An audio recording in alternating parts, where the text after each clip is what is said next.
Hanya yang diperselisihkan para ulama, apakah dia tergolong surat Makkiyah ataukah surat Madaniyah. Surat Makkiyah yang diturunkan sebelum Nabi hijrah. Adapun surat Madaniyah, surat yang diturunkan sebelum Nabi hijrah. Tapi mayoritas para ulama berpendapat bahwa surat Al-Lail adalah surat Makkiyah yang diturunkan oleh Allah Subhanahu wa taala sebelum Nabi diperintahkan berhijrah ke Madinah. Dan ini diperkuat dengan hadits Nabi sallallahu alaihi wasallam sebagaimana disebutkan oleh sahabat Abdullah ibnu Zubair dalam riwayat Imam Al-Hakim, dan beliau mensahihkannya, di mana diceritakan bahwa Abu Quhafah pernah berkata kepada sahabat Abu Bakar As-Siddiq radhiyallahu anhu. Siapa Abu Quhafah ini? Abu Quhafah adalah bapaknya Abu Bakar sendiri. Mungkin jarang yang tahu. Yang lebih terkenal anaknya Abu Bakar. Bapaknya Abu Bakar namanya Abu Quhafah. Abu Bakar namanya Abdullah, Abu Quhafah namanya Uthman. Maka Abu Bakar namanya Abdullah bin Abi Quhafah, yakni bin Uthman. Ini. Nah, disebutkan bahwa bapaknya Abu Bakar ini yang bernama Abu Quhafah, beliau termasuk dari orang yang paling akhir keislamannya. Tidak beberapa lama ya setelah Fathu Makkah, maka barulah Abu Quhafah masuk Islam. Nah, disebutkan dalam sebuah riwayat bahwasanya Abu Quhafah ini pernah berkata, dan layaknya seorang bapak ingin memberikan nasihat kepada anaknya. Dan ketika itu Abu Quhafah masih musyrik. Dan ketika beliau melihat Abu Bakar anaknya ini sangat sering berbuat kebaikan, suka membebaskan budak. Suka membebaskan budak. Maka disebutkan suatu hari Abu Quhafah berkata kepada anaknya Abu Bakar, "Araka tu'tiq riqaban dhi'afa." Wahai anakku Abu Bakar, aku melihat kamu ini sering membebaskan budak-budak, tapi yang kau bebaskan itu budak-budak yang lemah. Nah, beliau berkata, coba kau bebaskan budak-budak yang kuat, yang mana nantinya kamu bisa mengambil manfaat darinya. Kalau kamu sudah bebaskan, dia akan berhutang budi kepadamu. Nah, nanti dia akan membalas budi baikmu. Bisa jadi dia akan menjadi pembela dan pelindung kamu. Kata bapaknya Abu Bakar, Abu Quhafah. Maka mendengarkan nasihat dari bapaknya ini, sahabat Abu Bakar As-Siddiq radhiyallahu taala anhu menjelaskan kepada bapaknya dengan penjelasan yang baik. Lihat, dalam keadaan bapaknya ini masih musyrik, tapi sahabat Abu Bakar As-Siddiq radhiyallahu anhu, beliau tidak kasar kepada bapaknya. Beliau berkata, "Ya abati, wahai ayahandaku." Lihat, ya abati, ini panggilan kelembutan. Dia panggil bapaknya, "Wahai bapakku yang mulia, innama uridu ma uridu lima nazalat hadhil ayah." Sesungguhnya aku melakukan semua ini, ku bebaskan budak-budak yang lemah, sengaja memang karena yang ku inginkan adalah apa yang disebutkan di dalam surat ini. Maka Abu Bakar mulai membaca surat Al-Lail ini, terutama pada ayat fa amma man a'ta wattaqa wa saddaqa bil husna fasanuyassiruhu lil yusra. Adapun orang yang gemar berbagi dan membenarkan pahala yang baik, maka kami akan mudahkan untuknya jalan-jalan kemudahan. Yani Abu Bakar ingin menjelaskan kepada bapaknya, wahai bapakku, aku melakukan ini bukan untuk mendapatkan balasan mereka. Aku bebaskan budak itu bukan supaya mereka nanti akan membalas budi baikku kepadanya, memberikan balasan yang terbaik untukku, enggak. Tetapi yang aku inginkan agar Allah Subhanahu wa taala memberikan pahala yang terbaik kepadaku. Sampai beliau membaca ayat, wa ma li ahadin indahu min ni'matin tujza. Yani bahwa orang-orang yang beriman ketika mereka menafkahkan hartanya di jalan Allah, mereka memberikan kebaikan kepada orang lain, bukan supaya mereka ingin agar orang tersebut membalas kebaikan mereka, bukan, tapi semata mengharapkan wajah Allah. Makanya dalam lanjutan ayat, illa batigha'a wajhi rabbihil a'la, kecuali untuk mengharapkan wajah Rabbnya yang maha tinggi. Nah, ini jamaah yang dirahmati dan dimuliakan oleh Allah. Nah, dari kisah ini kita bisa mengambil beberapa pelajaran. Di antaranya, bagaimana kita bisa melihat dialog antara bapak dan anak ini. Abu Bakar As-Siddiq radhiyallahu anhu sebagai orang yang beriman ketika itu berdialog dengan bapaknya yang masih musyrik, yang masih kafir. Mana dulu Nabi Ibrahim alaihi salam, tatkala beliau mendakwahi bapaknya yang bernama Azar. Bapaknya Ibrahim ini kan bukan hanya kafir, tapi pembuat, pemahat patung dewa-dewa yang disembah oleh orang-orang kafir. Disebutkan di dalam Al-Quran, Nabi Ibrahim menasehati bapaknya, ya abati, lima ta'budu ma la yasma'u wa la yubsiru wa la yughni anka syai'a. Wahai bapakku, mengapa kau sembah sesuatu yang tidak bisa mendengar, tidak bisa melihat, dan tidak bisa memberikan kecukupan sedikit pun kepadamu? Lihat, sampai pada saat Nabi Ibrahim ditolak mentah-mentah dakwahnya oleh bapaknya sendiri. Akhirnya Nabi Ibrahim tetap mengatakan, salamun alaik, semoga Allah menyelamatkan kamu. Subhanallah. Jadi jamaah sekalian yang dirahmati oleh Allah, bakti seorang anak kepada orang tua tidak terhalangi walaupun orang tuanya sampai pada taraf kejelekan yang besar, yaitu kekufuran dan kesyirikan kepada Allah. Walaupun kita tidak boleh untuk mentaati mereka di dalam kekafiran dan kemusyrikan, tetapi dalam bakti tetap berjalan. Makanya dalam Quran dikatakan juga, wa in jahadaka ala an tusyrika ma laysa laka bihi ilm fala tuti'huma wa sahibuhuma fid dunya ma'rufa. Dan apabila kedua ibu bapakmu memaksa kamu untuk menyekutukan aku dengan sesuatu yang kamu tidak punya ilmu terhadapnya, maka jangan kamu taati keduanya. Tapi apa kata Allah? Wa sahibuhuma fid dunya ma'rufa. Tapi bergaullah dengan kedua ibu bapakmu dengan pergaulan yang baik. Jadi Allah tidak mengatakan bentak orang tuamu, marahi orang tuamu, enggak. Bergaullah dengan pergaulan yang baik. Tetap tutur kata yang sopan, santun. Ini Islam, Pak, seperti ini. Diajarkan seperti itu. Untuk berbuat baik, bahkan sampai pun kepada orang-orang kafir.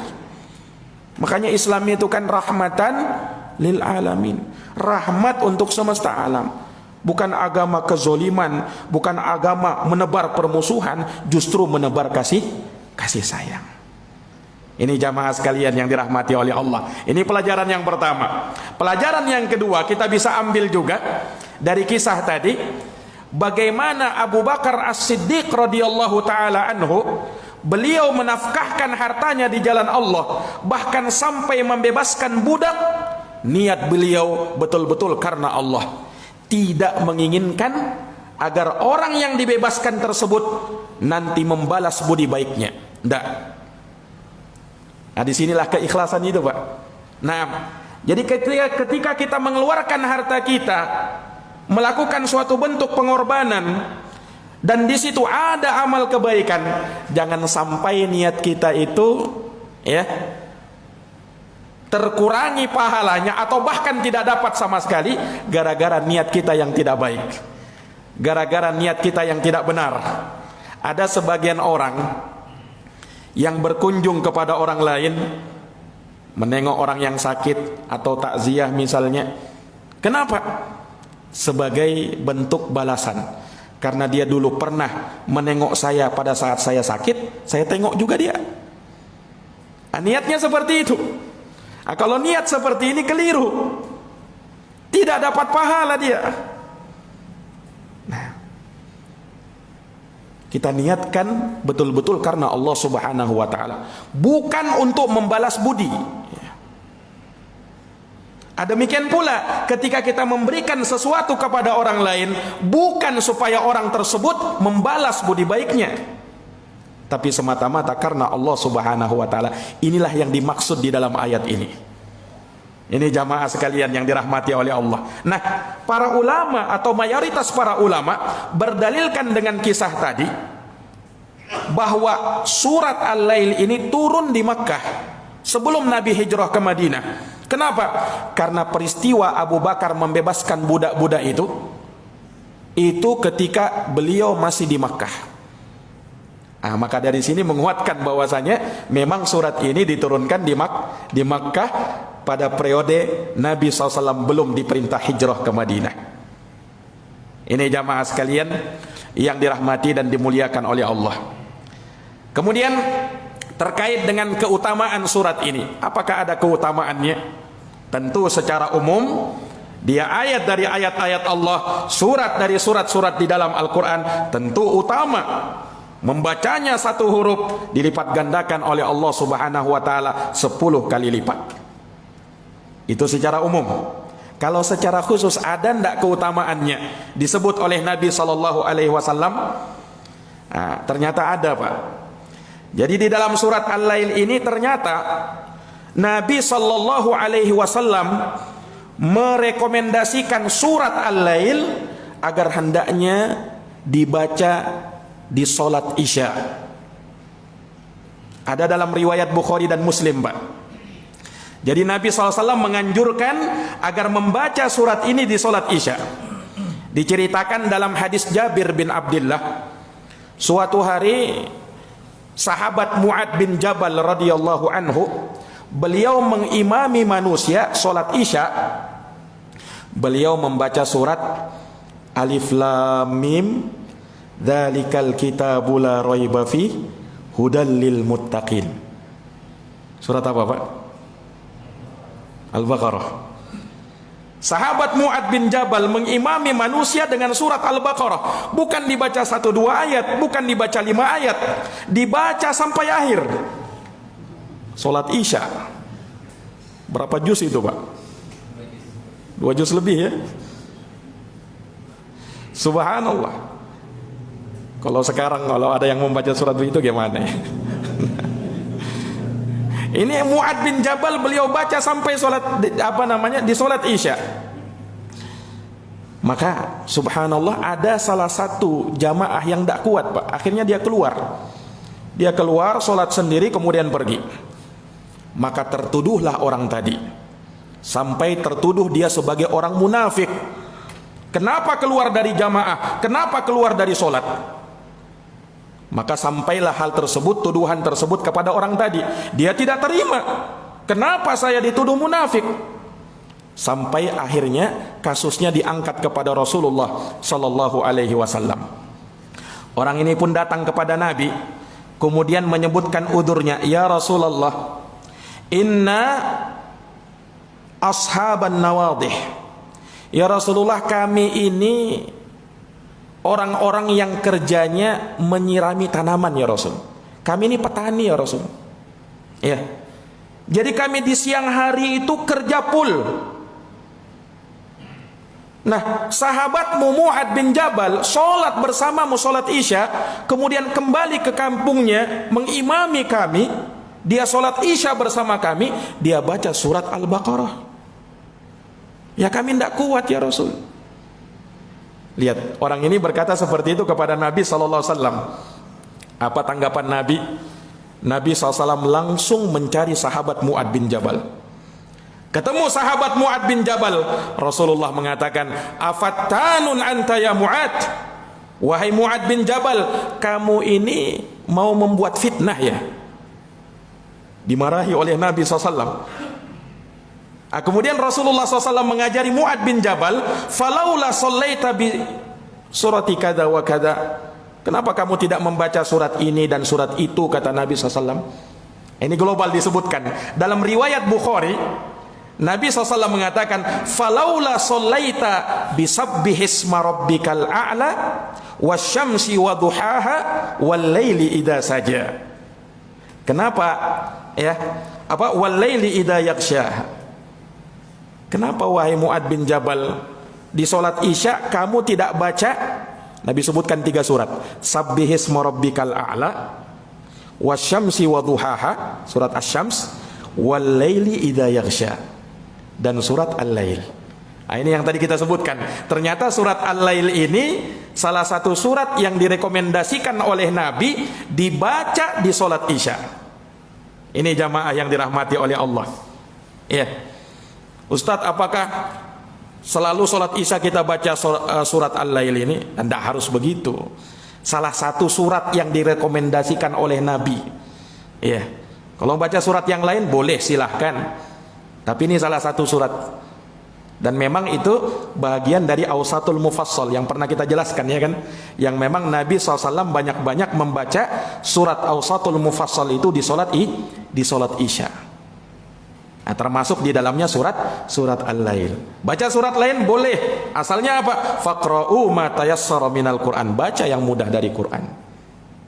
Ini jamaah yang dirahmati dan dimuliakan oleh Allah. Nah, jadi ini keutamaan surat ini. Adapun kandungan global dari surat ini dijelaskan oleh para ulama.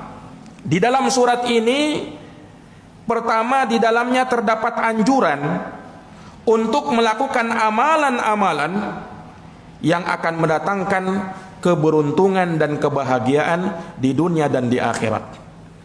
Sekaligus di dalamnya terdapat peringatan dari Allah untuk melakukan amalan-amalan, jangan sampai melakukan amalan-amalan yang akan menyebabkan kesengsaraan dan kebinasaan. Dan inilah pokok kandungan dari surat ini. Dijelaskan bahwa siapa yang mengikuti aturan-aturan Allah yang ada di dalam Al-Quran, maka merekalah yang akan mendapatkan keberuntungan. Namun siapa yang tidak mengikuti aturan-aturan Allah di dalam Quran, maka merekalah yang pasti akan binasa. Ini kandungan inti dari surat ini. Jadi kita punya gambaran dulu Pak, sebelum nanti masuk ayat demi ayat. InsyaAllah ta'ala kita akan bacakan tafsirnya. Yang kedua, di dalam surat ini juga terdapat penjelasan akan kemuliaan orang-orang yang beriman dan keutamaan amalan-amalan mereka. Sekaligus sebaliknya disebutkan akan keburukan orang-orang musyrikin dan jeleknya amalan-amalan mereka. Nah, dijelaskan nanti di dalam surat ini. Ya. Lalu yang ketiga, di dalam surat ini juga disebutkan janji Allah Subhanahu wa taala berupa ganjaran yang istimewa di dunia dan di akhirat bagi orang-orang yang beriman. Sebaliknya, ganjaran dan balasan yang setimpal bagi orang-orang yang kafir yang durhaka kepada Allah Subhanahu wa taala. Itu kandungan ketiga ya yang ada di dalam surat ini. Kemudian yang keempat, juga di dalamnya dijelaskan bahwa Allah Subhanahu wa taala mengutus para rasul untuk membimbing manusia ke jalan yang benar dan memperingatkan manusia dari jalan-jalan kesesatan yang akan menyerumuskan ke dalam api neraka. Makanya dikatakan fa andartukum naron taladha. Nanti kita akan jelaskan tafsirnya. Kemudian yang terakhir, di dalam surat ini juga menjelaskan bahwa hidayah itu ada di tangan Allah Subhanahu wa taala, sebab Allah mengatakan inna alaina lal huda. Sesungguhnya atas kamilah petunjuk dan hidayah itu. Ini globalnya seperti ini, Pak.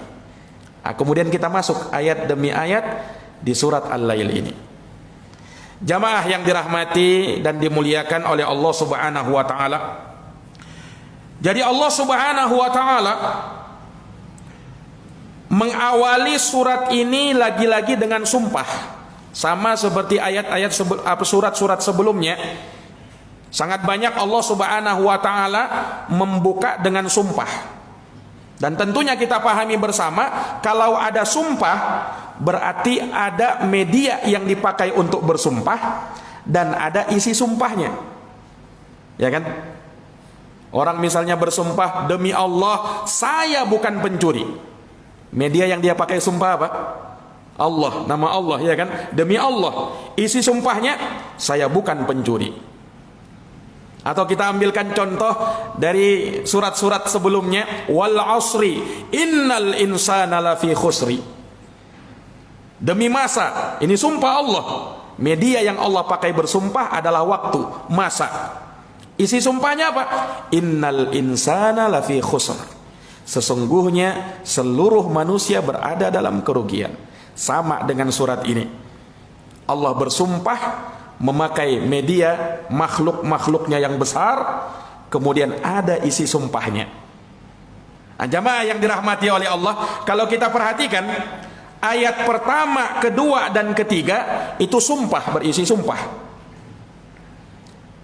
Dan media yang Allah pakai bersumpah di sini adalah makhluk-makhluknya yang berpasang-pasangan, ada 4. Malam dan siang, laki dan perempuan. Nah, kemudian di ayat yang keempat, isi sumpahnya, inna sa'yakum lasyatta. Sesungguhnya amal perbuatan kalian, usaha-usaha kalian berbeda-beda, beraneka ragam. Nah, ini jamaah yang dirahmati dan dimuliakan oleh Allah. Perhatikan ayat yang pertama, wal laili idza yaghsha. Demi malam apabila telah menutupi siang. Demi malam apabila telah menyelimuti alam ini. Nah, sering kita singgung bahwa kalau Allah Subhanahu wa taala bersumpah dengan sesuatu makhluknya, menunjukkan keagungan makhluk itu kan. Nah, di sini Allah Subhanahu wa taala bersumpah dengan malam. Yang malam tersebut menutupi alam ini, menyelimuti alam ini. Sehingga di waktu malam, waktu di mana manusia banyak beristirahat, waktu sunyi, waktu hening, manusia kembali ke rumahnya, beristirahatlah hamba-hamba Allah dari kepenatan, kecapean, kelelahan, habis bekerja di siang hari. Dan malam itu nikmat dari Allah Subhanahu wa taala. Coba Pak bayangkan, bagaimana kalau misalnya dunia kita ini malam apa siang terus tidak ada malam? Atau sebaliknya, malam terus tidak ada siang. Subhanallah, Allah jadikan persilih gantian, ada siang, ada malam, terus berputar waktu itu. Sebagai nikmat dari Allah Subhanahu wa taala. Dan memang teratur, Allah jadikan waktu malam sebagai waktu istirahat, siang waktu bekerja. Wa ja'alnal laila libasa wa ja'alnan nahara ma'asya. Kami jadikan, kata Allah, malam itu sebagai pakaian selimut, kamu tidur istirahat.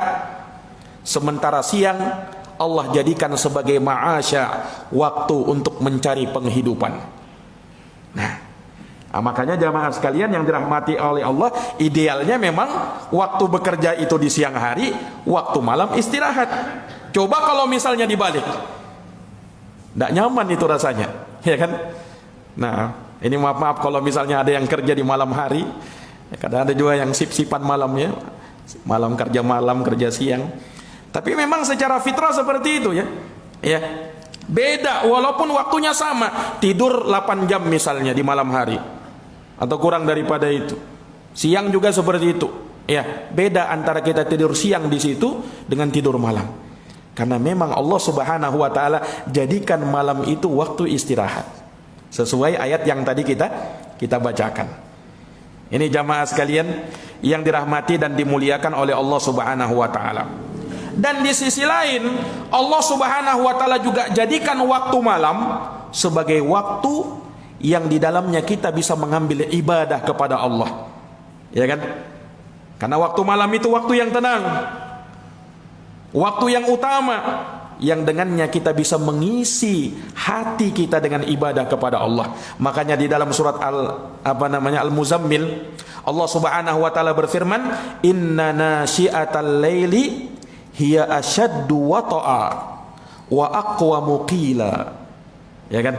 Sesungguhnya kata Allah, bangun di malam hari untuk ibadah tentu saja, asyaddu wata'a, itu sangat memberikan pengaruh di dalam hati nurani seseorang. Kemudian apa? Wa aqwamu qila, dan dia lebih berkesan di dalam hati. Ini waktu malam itu. Makanya di waktu malam gunakanlah waktu itu untuk kita beribadah kepada Allah, terutama di sepertiga malam terakhir, di mana disebutkan dalam hadis riwayat Bukhari Muslim, Allah Subhanahu wa taala turun ke langit dunia. Kemudian Allah Subhanahu wa taala berfirman, "May yad'uni fa astajibalah." Siapa yang berdoa kepadaku, aku kabulkan doanya. "Wa may yastaghfiruni fa aghfiralah." Siapa yang minta ampun kepadaku, aku akan ampuni dosanya. Wa may yas'aluni fa u'tiyah. Dan siapa yang minta kepadaku, aku akan beri apa yang dia inginkan. Ini waktu bermunajat kepada Allah Subhanahu wa taala. Minimal Pak, minimal wasiatnya Nabi SAW kepada Abu Hurairah radhiyallahu anhu, jangan lupakan solat witir. Minimal itu tidak ketinggalan solat witir. Ini jamaah yang dirahmati dan dimuliakan oleh Allah. Jadi Allah bersumpah, wal laili idza yaghsha, demi malam apabila menutupi siang, demi malam apabila menyelimuti alam ini. Lihat ayat yang kedua, setelah Allah sebutkan malam, siang datang berikutnya, wan nahari idza tajalla. Nah, kalau di surat kemarin sebaliknya, wadduha wal laili idza saja, demi waktu siang duha dan demi malam yang hening. Nah, kalau ini wal laili idza yaghsha, demi malam apabila telah menutupi, wan nahari idza tajalla, demi siang idza tajalla, apabila telah terang benderang, yang cahayanya juga menyelimuti alam ini. Ini jamaah yang dirahmati dan dimuliakan oleh Allah Subhanahu wa taala. Jadi Allah Subhanahu wa taala bersumpah dengan waktu siang yang cahayanya menyelimuti alam. Naam, sehingga dengan hal tersebut manusia pun memulai aktivitas-aktivitasnya. Bertebaranlah manusia mencari ma'isyahnya, mencari penghidupannya, yang dengannya mereka akan mendapatkan kemaslahatan-kemaslahatan. Ditambah lagi Allah Subhanahu wa taala mendatangkan matahari, yang dengan matahari tersebut mengambil manfaat darinya seluruh makhluk-makhluk Allah Subhanahu wa taala. Ini jamaah yang dirahmati dan dimuliakan oleh Allah. Jadi Allah sebutkan dua makhluknya ini, malam dan siang hari, karena memang malam dan siang itu adalah ayah min ayatillahi azza wa jal. Dia tanda dari tanda-tanda kebesaran Allah Subhanahu wa taala. Makanya di dalam Quran Allah menyebutkan salah satu tanda besarnya kekuasaan Allah adalah malam dan siang. Ayat dalam surat Ali Imran yang mungkin sering kita baca, sering kita dengarkan, atau bahkan sudah kita hafalkan, inna fi khalqis samawati wal ard, sesungguhnya dalam penciptaan langit dan bumi, waqtilafil laili wan nahar, persilih gantian malam dan siang. Lihat, Allah sebutkan langit dan bumi, kemudian malam dan siang. Allah katakan apa? La ayatin liulil albab. Itu semua adalah tanda-tanda kebesaran Allah bagi orang-orang yang mau berpikir. Di ayat yang lain Allah juga mengatakan yuqallibullahu laila wan nahar inna fi dzalika la'ibrah liulil absar. Allah yang membolak-balikkan siang dan malam, malam dan siang. Sesungguhnya pada yang demikian itu terdapat pelajaran bagi orang-orang yang punya pandangan yang tajam, yang mau berfikir akan kebesaran Allah Subhanahu wa taala. Jadi Allah jadikan sebagai ayah min ayatillah agar kita syukuri, Pak. Ya, agar kita syukuri datangnya siang dan malam ini waktu semua kita berada di dalamnya. Tapi subhanallah banyak manusia yang lupa dari mensyukuri nikmat ini. Lupa dari mensyukuri nikmat ini. Sesuai sabda Nabi SAW, ni'matani maghbunun fihi makathirun minan nas, as-sihhatu wal farah. Dua nikmat kata Nabi, manusia seringkali lupa mensyukurinya. Nikmat yang pertama adalah nikmat waktu luang, waktu yang kita berada di dalamnya malam dan siang. Kemudian setelahnya yang kedua adalah kesehatan. Ini banyak manusia tidak sadar bahwa dia berada di atas nikmat Allah Subhanahu wa taala. Kemudian pada ayat yang ketiga masih sumpah juga ini. Wa ma khalaqadz dzakara wal unsa. Dan demi ma di sini dalam bahasa Arab bisa bermakna ma mausulah. Kalau ma mausulah bermakna alladzi. Berarti Allah bersumpah dengan dirinya sendiri. Demi Allah yang telah menciptakan pasangan laki-laki dan perempuan. Sebaliknya sebagian ulama juga menafsirkan ma di sini ma masdariyah. Sehingga maknanya beda. Maknanya apa? Dan demi penciptaan laki-laki dan perempuan. Beda kan? Ada perbedaan. Kalau yang pertama Allah Subhanahu wa taala bersumpah dengan dirinya sendiri, menyebut dia. Kalau ini langsung penciptaannya, demi penciptaan laki-laki dan perempuan. Jamaah yang dirahmati oleh Allah, kalau kita lihat kan memang berpasang-pasangan kan, malam dengan siang, laki-laki dan perempuan. Allah Subhanahu wa taala sebutkan makhluknya ini, Pak. Untuk apa Allah sebutkan? Sebagai peringatan bagi kita. Lihat, malam dan siang itu menggambarkan apa, Pak? Menggambarkan waktu kan? Waktu yang seseorang beraktivitas di dalamnya. Sementara laki-laki dan perempuan ini siapa ini? Pelakunya, ya kan? Pelakunya yang dia beraktivitas di waktu tersebut. Makanya saling berkaitan, ya kan? Ketika ada waktu, ada aktivitas, mesti ada pelaku aktivitas. Siapa mereka? Manusia, laki-laki atau perempuan. Demikian pula tidak mungkin ada pelaku aktivitas sementara tidak ada waktu. Makanya ada kaitannya, ya kan? Ada kaitannya. Ini yang pertama yang disebutkan oleh para ulama. Kemudian sisi yang lain kita lihat malam dan siang. Ini makhluk Allah kan? Makhluk Allah di mana ini, Pak? Asalnya dari atas langit, ya kan? Allah Subhanahu wa taala mendatangkan siang dan malam itu. Sementara laki-laki dan perempuan ini di mana tempatnya? Di bumi. Jadi seakan-akan Allah menyebutkan demi malam, demi siang, demi laki-laki dan perempuan. Allah ingin berbicara tentang makhluk Allah yang ada di atas langit dan makhluk Allah yang ada di bumi. Ini jamaah yang dirahmati dan dimuliakan oleh Allah. Allah sebutkan laki-laki dan perempuan. Siapa laki-laki dan perempuan di sini? Ulama menyebutkan bisa jadi maknanya umum, bisa jadi maknanya khusus. Kalau umum bukan hanya manusia. Manusia iya masuk di dalamnya, ada laki-laki, ada perempuan. Selain manusia masuk, iya. Karena hewan ada jantan, ada betina. Tumbuh-tumbuhan juga begitu, Pak. Ya kan? Ada jantannya, ada betina juga. Jin ada jantan, ada betina, ya kan, Pak? Salah satu dalilnya doa ketika masuk ke dalam kamar mandi, ya kan? Allahumma inni a'udzubika minal khubuth wal khaba'ith. Aku berlindung dari setan laki-laki dan setan perempuan. Berarti ada setan jin laki-laki, ada jin perempuan. Ya kan? Nah, ini jamaah yang dirahmati dan dimuliakan oleh Allah. Jadi Allah sebutkan ini.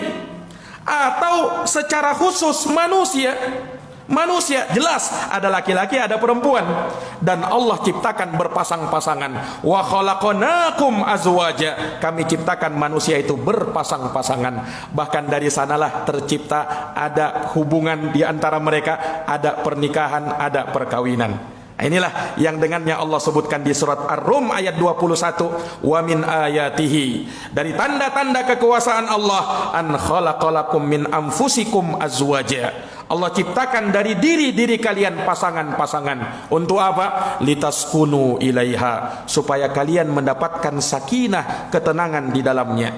Wa ja'ala bainakum mawaddata wa rahmah, dan Allah jadikan ada rasa cinta dan kasih sayang. Inna fi dzalika la ayatin liqaumi yatafakkarun. Sesungguhnya pada yang demikian itu terdapat tanda-tanda kebesaran Allah bagi kaum yang mau berpikir. Ini jamaah yang dirahmati dan dimuliakan oleh Allah. Jamaah yang dirahmati dan dimuliakan oleh Allah, perhatikan, ketika Allah Subhanahu wa taala sebutkan 3 ayat ini, sumpah semuanya, isi sumpahnya apa? Lihat di ayat yang keempat, inna sa'yakum lasyatta, sesungguhnya usaha kalian, sesungguhnya amal perbuatan kalian berbeda-beda. Apa hubungannya Pak dengan ayat ini dengan sumpah? Apa kira-kira hubungannya? Sangat nampak kan? Allah mengatakan usaha kalian itu berbeda-beda, beraneka ragam. Sebagaimana beraneka ragam, ada siang, ada malam, ada laki-laki, ada perempuan, ya kan? Nah, begitu pula Allah tekankan usaha kalian, amal perbuatan kalian juga berbeda-beda, tidak sama, beraneka ragam. Makanya ada laki-laki, ada perempuan, ada mukmin, ada kafir, ada orang baik, ada orang jahat, ada orang soleh, ada orang toleh, ada orang yang semangat, ada orang yang pemalas. Semuanya Allah jadikan berbeda-beda. Makanya kalau Allah jadikan beda, jangan disamakan. Laki-laki Allah bedakan dengan perempuan. Walaysa dzakaru kal unsa, laki-laki tidak sama dengan perempuan. Makanya tidak benar kalau ada orang-orang yang menyuruhkan emansipasi perempuan, ingin menyamaratakan derajat perempuan dengan laki-laki. Tidak sama. Allah jadikan laki-laki pemimpin, sementara perempuan yang dipimpin. Jadi tidak sama laki-laki dan perempuan itu. Ini jamaah yang dirahmati dan dimuliakan oleh Allah Subhanahu wa ta'ala. Kemudian ada yang lebih parah lagi, menyamakan antara orang yang beriman dengan orang kafir. Ini lebih parah lagi. Sementara Allah bedakan orang yang beriman dengan orang yang kafir. Afaman kana mu'minan kaman kana fasiqa la yastawun, kata Allah. Apakah sama orang yang beriman dengan orang yang fasik? Tidak sama. Jangan disamakan. Antara orang yang berilmu dengan orang yang jahil, Allah bedakan.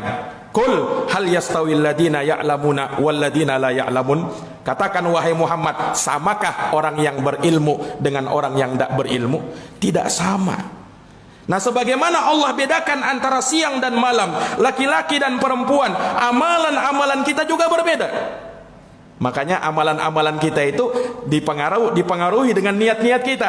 Ada amalan baik, ada amalan buruk, ada amalan rusak, ada amalan soleh, ada amalan yang ikhlas, ada amalan yang dicampur oleh riya. Makanya karena amalan kita beda, balasannya juga berbeda-beda, ya kan? Balasannya juga berbeda-beda. Allah Subhanahu wa ta'ala berikan balasan secara umum surga dan neraka. Surga bertingkat-tingkat, neraka juga bertingkat-tingkat. Surga tingkatnya ke atas, neraka tingkatnya ke bawah. Orang yang disiksa di dalam neraka tidak rata semuanya. Ada yang siksanya mengerikan, ada siksaannya ya masih mengerikan juga, tapi di bawah, masih di bawah. Surga bertingkat-tingkat, ada 100 tingkatan. Ini jamaah sekalian yang dirahmati oleh Allah. Maka Allah ingin menerangkan perkara ini supaya kita paham sesuatu yang beda itu jangan mau disamakan. Inna sa'yakum lasyatta, sesungguhnya usaha kalian, amal perbuatan kalian mestilah berbeda-beda. Maka jangan yang beda itu disamakan. Jangan yang beda itu disamakan. Jamaah yang dirahmati dan dimuliakan oleh Allah. Kemudian di ayat yang kelima, keenam, ketujuh dan seterusnya, ini Allah Subhanahu wa taala sebutkan di antara karakter sifatnya orang-orang yang beriman, yang mau berbagi dan bertakwa kepada Allah. Lalu dia membenarkan balasan yang terbaik. Apa janji Allah? Fasanuyassiruhu lil yusra, akan dimudahkan untuk berada di jalan-jalan kemudahan. Sebaliknya, orang yang bakhil, merasa cukup, mendustakan pahala kebaikan, Allah akan jadikan jalannya sulit, dan karena hal tersebut ia pun akan dijerumuskan ke dalam api neraka Allah Subhanahu wa taala. Jamaah yang dirahmati oleh Allah, ini 4 ayat yang baru kita baca.